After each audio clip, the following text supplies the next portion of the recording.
Boa noite para você que tá chegando comigo, amigos da S1 Live. Eu tô chegando com um mundo de informações para deixar você extremamente bem informado na noite de hoje.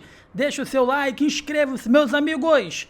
Emergência no Flamengo, reunião de emergência com o Tite e também com o elenco rubro-negro marcado, né? Tem jogador fora por 15 dias, foi poupado, jogou e o Flamengo anunciou a contusão, ele fica parado por 15 dias. Dois jogadores. E o presidente Rodolfo Landim abre o verbo sobre a permanência de Gabriel Barbosa, disse sobre a renovação de contrato dele e se ainda existem conversas entre o Clube de Regatas do Flamengo e o jogador Gabriel Barbosa. E se muito mais no vídeo de hoje, você que está chegando comigo, deixa o like, inscreva-se, é importante pra caramba pra gente, é muito importante pro nosso crescimento. Tô chegando com um mundo de informações para deixar você extremamente bem informado. Dito isto, solta a vinheta, Isaac!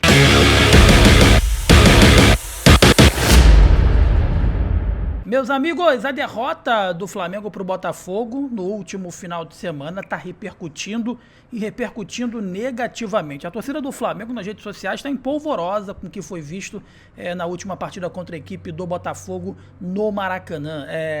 Altitude não teve, gramado ruim não teve, calor teve, mas teve para os dois lados. E aí o Tite, quando bate nessa tecla do calor, irritou um pouco os torcedores aí do Flamengo, né? Evidentemente, alguns torcedores mais imediatistas pedem a saída do Tite, outros pedem a manutenção e outros apenas criticam porque quer a melhoria do trabalho que não vem bem. A gente pode pegar aí como bengala o último jogo que o Flamengo ele jogou muito bem foi contra o Nova Iguaçu e o último jogo que jogou relativamente bem foi contra o São Paulo, um time que estava vindo muito mal das pernas.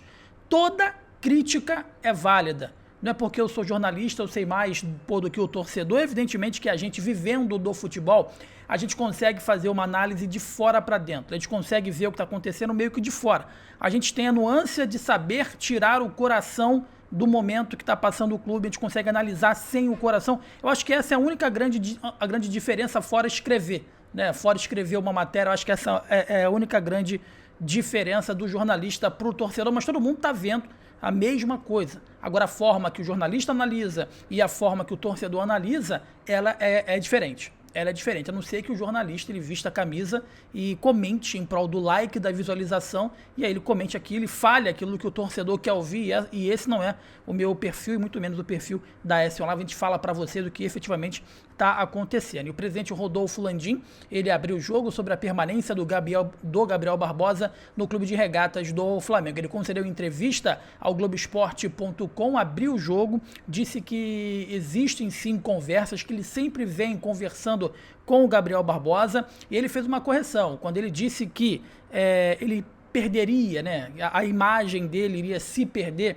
Ele disse que ele fez uma correção, ele disse que não quis dizer que o Flamengo não precisa do Gabriel e o Gabriel precisa do Flamengo. Na verdade, o que ele quis dizer é que é importante para a imagem dele como ídolo permanecer aí no Flamengo e que isso seria colocado em pauta com o Gabriel Barbosa, que está suspenso. O efeito suspensivo ainda não foi julgado. Há uma expectativa muito grande nesse início de maio para que esse efeito suspensivo possa ser favorável ao jogador e assim ele volte a ser relacionado. E o Tite já deixou o recado, ó, assim cai o efeito suspensivo, ele está treinando, eu quero ele de volta.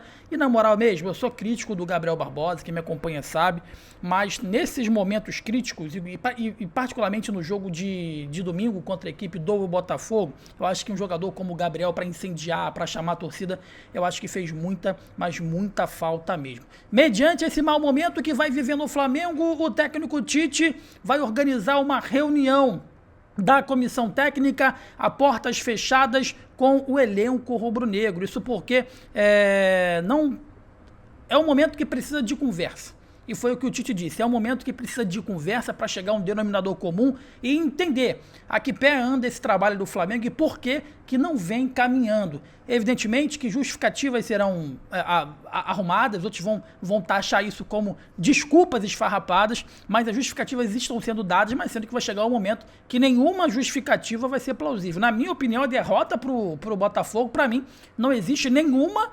justificativa, a não ser que o Botafogo foi o melhor time.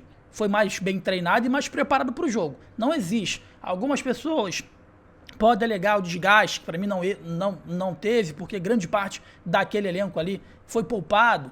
Né? A gente pode alegar a grama estava boa, a grama não estava ruim. Eu fui no Maracanã, eu fui lá no gramado e vi, atestei visualmente que a grama estava em boas condições, em detrimento de outros momentos aí do Maracanã. Sequência de jogos, não dá para falar também, porque o elenco, o time que jogou contra o Botafogo foi poupado, então quebrou essa sequência de jogos. Ah, mas tem o calor, e aí o calor evidentemente estava para o Flamengo e também estava para a equipe do Botafogo. Isso para mim não cabe uma desculpa, e o que preocupa a torcida do Flamengo é que é uma ciranda, né? É a mesma volta, chega um treinador, o treinador ele começa bem, aí daqui a pouco começa a ter fases ruins, essas fases ruins elas acabam ocasionando várias discordâncias e, consequentemente, desculpas esfarrapadas pelo treinador, o elenco é exposto, se vira contra o treinador, aí tem uma derrota contra um time pequeno, o Flamengo vai enfrentar agora o Amazonas, o treinador cai, aí volta tudo de novo, é um ciclo vicioso que tem nesse meio do Flamengo, mas, sinceramente, eu vejo poucos jornalistas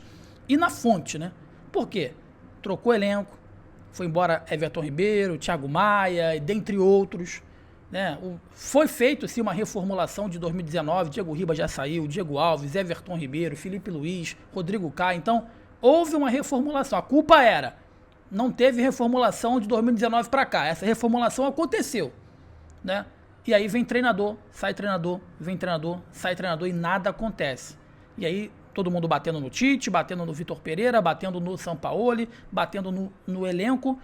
A partir de qual momento que a imprensa ela vai começar a ir na fonte? Aí, efetivamente, em quem é o grande culpado? Porque quando você tem um time, evidentemente, quando as coisas não vão dar certo, a primeira coisa que a gente faz é culpar o treinador. Mas quando você fica trocando incessantemente de treinador e o problema ele continua acontecendo é porque a culpa transcende o treinador. E aí parece que tem uma galera que tem medo de criticar dirigente. Da porta do ninho fechado, o microfone não aparecer mais para as perguntas.